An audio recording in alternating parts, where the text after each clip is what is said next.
Ben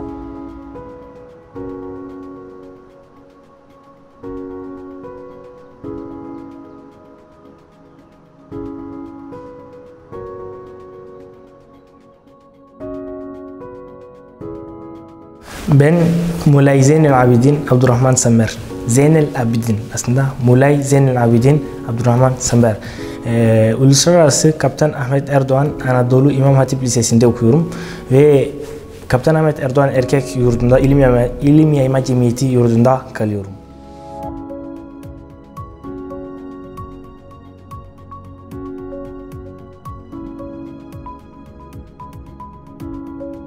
Ben 29 Ağustos 2001'de Niamey'de yani Nijer'in başkentinde doğdum. 6 yaşıma kadar Niamey'de kaldık. Sonra 6 yaşındayken Zender diye bir ile geçtik. Orada bir yıl kaldık. Ailece geçtik ama. Bir yıl kaldık, sonra Niamey'e geri geldik. İşte hayatımıza Niamey'de devam ettik. Ailemden bahsetmek gerekirse benim babamın ismi Mulay Abdurrahman. O öğretmendi, şimdi emekli.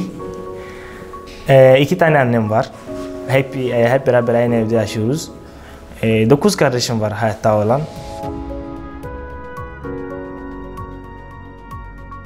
Evet, yani 5 toplam 5 erkek ve 4 kız. Yani kızlar hepsi benden büyük. Erkekler ise 2 tanesi benden büyük, 2 tanesi ise benden küçük.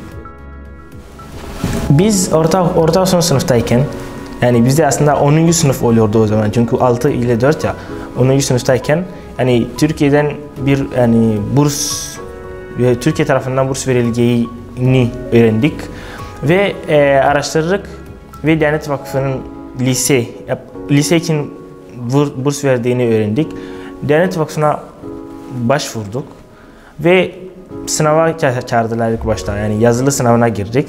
Ve ondan sonra yazılı sınavını geçtikten sonra yani mülakata çağırıyorlar. Mülakata girdik. İşte o mülakatı geçtikten sonra işte bizi buraya yani vizelerimizi falan, biletlerimizi ayarlayıp öyle Türkiye'ye çağırdılar. Neyse Türkiye'ye geldiğimizde ilk işte lise yani 9. sınıftan başladık. Hani bize göre 11. sınıf oluyor ama yani Türkiye'ye göre 9. sınıf oluyor. Yani böylesiyle yani otomatikman 2 yıl geride kalmış gibi oluyoruz.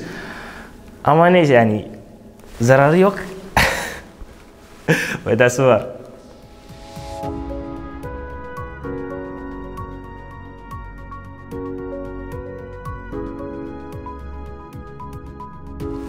İlim Yayma Cemiyeti yani Türkiye'de İmam Hatip Liseleri kuruluşunda öncü olan ve 68 kişi tarafından kurulmuş bir cemiyettir. Zamanında bu cemiyet hani İmam Hatip liseleri için kapı kapı dolaşıp öğrenci toplamıştır. Ve gerçekten yani şimdi İmam Hatip liselerinde okuyan öğrencilere çok büyük katkıları, çok büyük faydaları oluyor.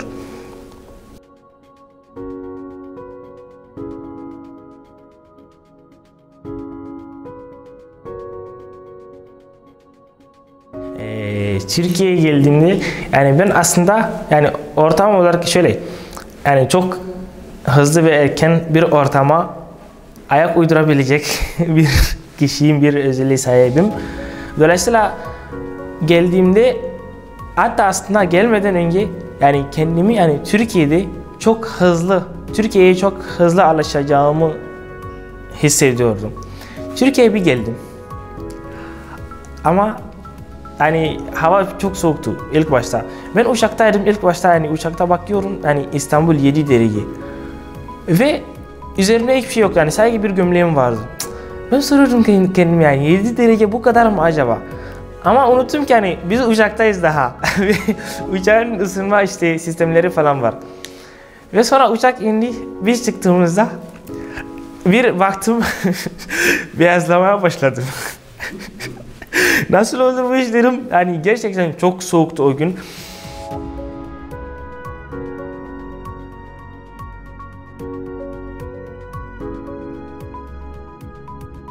Yani bir de yani Türkiye yani işte oradan Diyanet Vakfı tarafından görevlendirilen bir Adam geldi, bizi aldı ve yurtlarımıza getirdi. Geldim yurda. Zaten yurdumuzla okulumuz aynı bina değildi ama hemen yan yana bulunuyor. O ilk geldiğimiz gün zaten hemen o akşam bizim yani etüt vardı. Ama biz yani 9. sınıfta olduğumuz için yani Türkçe öğretmenleri o zaman akşamları bile geliyordu. Akşamları 2 saatlik bir ders yapıyorlardı. Hemen o zaman o günkü hoca geldi, beni aldı, sınıfa götürdü. Ve gene mont almayı unuttum. Sınıfa gittik, sınıfta oturdum. Yani kendi gömleğimle, yani gece, yani akşam işte güneş battı, havalar soğumaya başladı. Gittikçe soğuyordu. Ben de neredeyse yani parmaklarımı falan hissedemiyordum bir zaman sonra. İşte yani ilk gecem gerçekten yani biraz zor geçti çünkü soğuğa o gece işte pek alışamadım ama ondan sonra zaten yani gereken tedbirleri aldım. Geldiğimde yani baktım gerçekten yani çoğu ülkeden arkadaş vardı o zamanlar. Yani benim ilk görüşte çok hoşuma gitti. Çünkü gerçekten bakıyorum yani benim zaten hemen kafamda yani canlandırdığım imaj yani bu kadar dil öğreneceğim, bu kadar kültür öğreneceğim. Çünkü ben zaten farklı bir şey gördüm mü hemen yani onunla alakalı öğrenmeye odaklanıyorum. Ve gerçekten yani onun faydasını da gördüm çünkü şimdi yani az da olsa yani öğrendiğim iki dil var. Yani mesela Endonezya'yı yani az ama gene işte kendimi bazı konularda ifade edebiliyorum.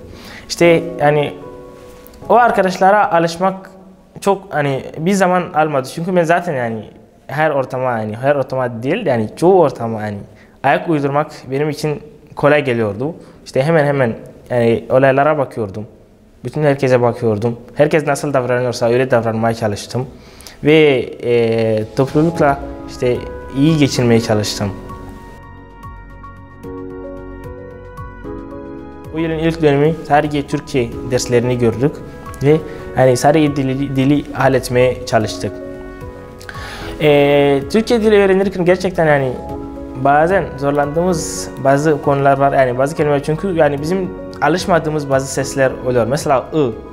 Bizde o zaman ben ilk defa ı diyorum hayatımda. Çünkü yani bizim dilimizde yani bildiğim dillerde öyle bir şey yok. Yani o konularda bazen gerçekten zorlandık ama zamanla işte onları da halletmeye çalıştık. 9. sınıftayken işte yani Türkçe dili yani öğrenmek amacıyla yani yaptığımız bazı oyunlar var işte. Yani tam olarak isimlerini hatırlamıyorum ama yani genelde işte Türk çocukların oynadığı bazı oyunlar var. Diyorlar ya, komşu. Onun gibisinden yaptık.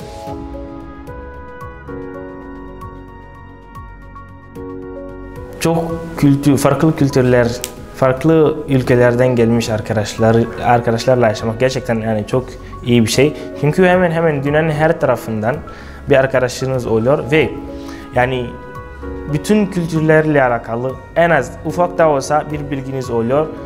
Yani o gerçekten çok iyi, çok eğitici ve geliştirici bir ortam buluşturuyor. Ve gerçekten o ortamda yaşamak çok güzel bir duygu yaratıyor.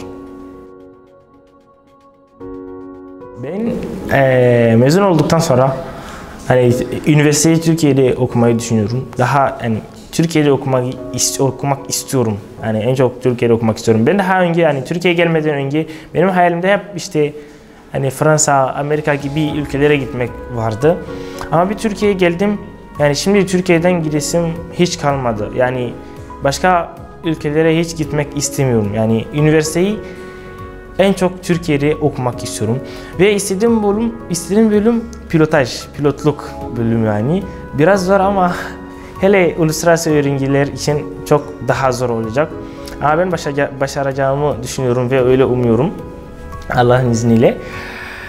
İnşallah işte ilk önce yani şöyle yani benim ilk hedefim, ilk istediğim şey askeri pilot olmak. Askeri pilot olmak. Yani ikinci planda normal sivil pilot var. Ve ekstra yani pilotlukla beraber okumak istediğim bölüm mekatronik mühendisliği. Yani o da biraz zor bir bölüm ama inşallah başaracağım.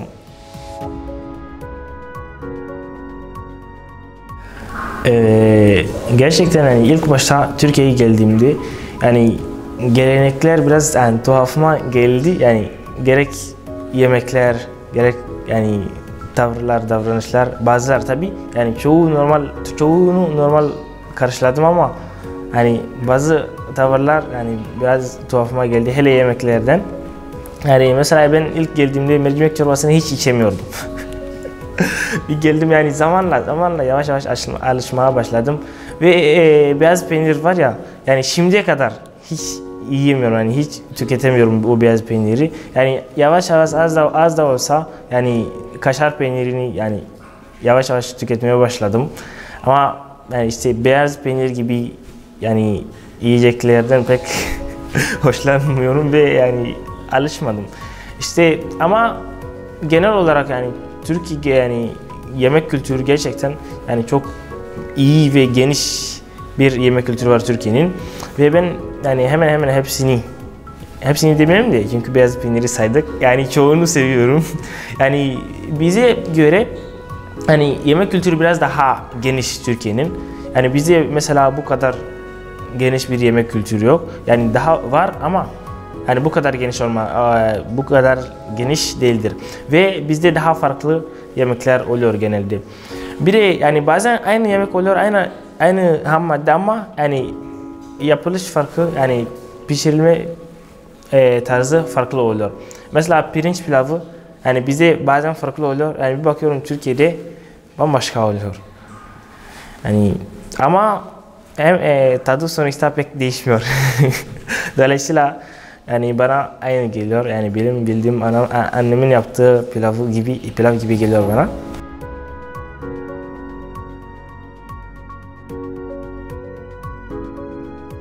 Ve evet yani ilk geldiğimizde zaten yani o zaman şimdi alıştım ama o zamanlar daha alışmadım. Yani biz dışarı sokağa ya da işte çarşıya falan çıktığımız zaman yani bütün herkes bize hani acayip ve çok farklı bakıyordu.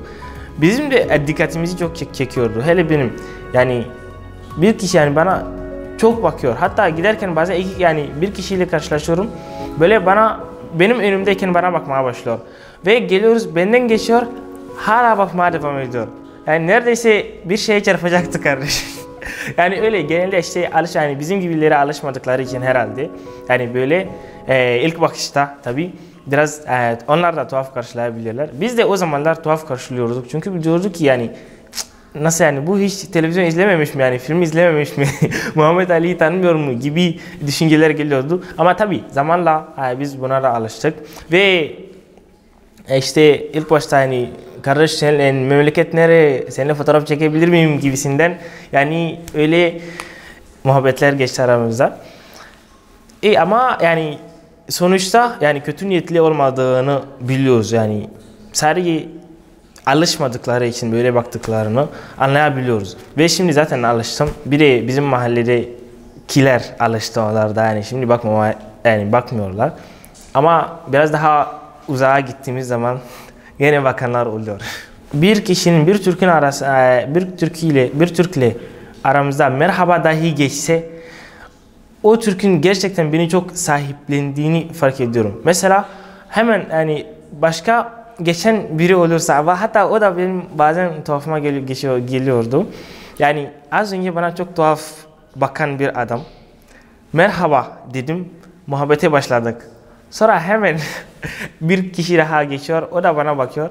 Ben de soruyorum yani bu adam neden bana tuhaf bakıyor diye. O arkadaş diyor ki bana boş ver insanlar öyle.